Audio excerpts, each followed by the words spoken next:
Hello hi friends, ఇప్పుడు మనం గోరుచిక్కుడుకాయ curry ఎలా చేద్దామో చూద్దామా. ఫస్ట్గా కడాయి పెట్టుకుని దాంట్లో వాటర్ వేసుకుని ఇప్పుడు మనం ఈ కట్ చేసి పెట్టుకున్న గోరుచిక్కుడుకాయని ఉడికించుకోవాలి ఒక 10 minutes.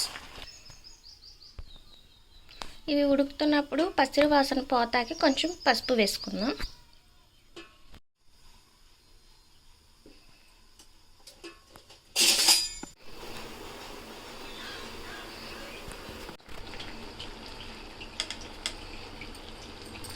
టెన్ మినిట్స్లో ఉడికిపోయింది ఫ్రెండ్స్. ఇలా చూసుకున్నాం, కొంచెం ఇలా మెత్తగా కొంచెం మగ్గితే సరిపోతుంది.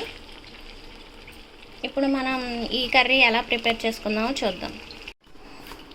ఇప్పుడు ఆ ఉడికినవి ఈ ప్లేట్లో తీసేసుకుని ఒక పక్కన పెట్టుకొని కర్రీ ఎలా ప్రిపేర్ చేసుకోవాలో చూద్దాం.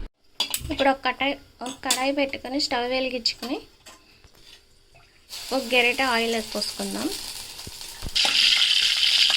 ఎల్లుల్లిపాయ వేసుకొని ఫ్రై చేసుకోవాలి. తాలింపు దినుసులు, జీలకర్ర,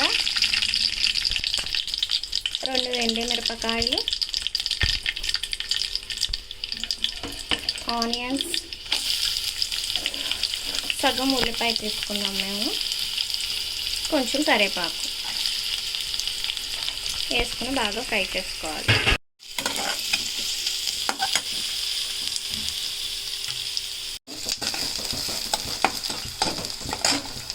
ఫ్రై అయిపోయింది. మనం ఇందాక ఉడకబెట్టుకున్న గోరుచిక్కుడుకాయ ముక్కల్ని కూడా వేసేసుకుని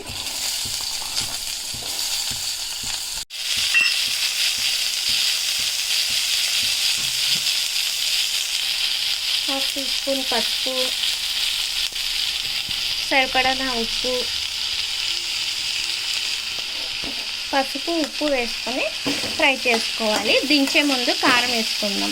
ఇందాక ఉడకబెట్టేసుకున్నాక ఇంకా వాటర్ ఏం వేసుకోక్కర్లేదు. ఫ్రై చేసేసి దించే ముందు కారం వేసుకుంటే సరిపోద్ది. ఒక 10 minutes దాకా ఫ్రై చేసుకుంటూ ఉన్నాం, మీడియం ఫ్లేమ్లో సిమ్లో పెట్టుకుంటా.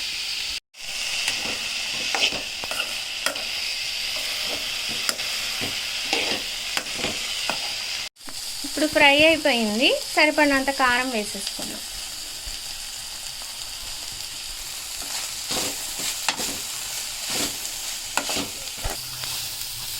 ఇలా ఫ్రై చేసుకోవాలి. చూడండి ఎంత కలర్ఫుల్గా కనిపిస్తుందో. ఇప్పుడు కొంచెం కొత్తిమీరని కూడా ఈ కర్రీలో కొంతమంది కొబ్బరి వేసుకుని కూడా వండుకుంటారు, కానీ ఇప్పుడు మేము ఎక్కువ కొబ్బరి తినం కాబట్టి స్కిప్ చేసాం కొబ్బరిని.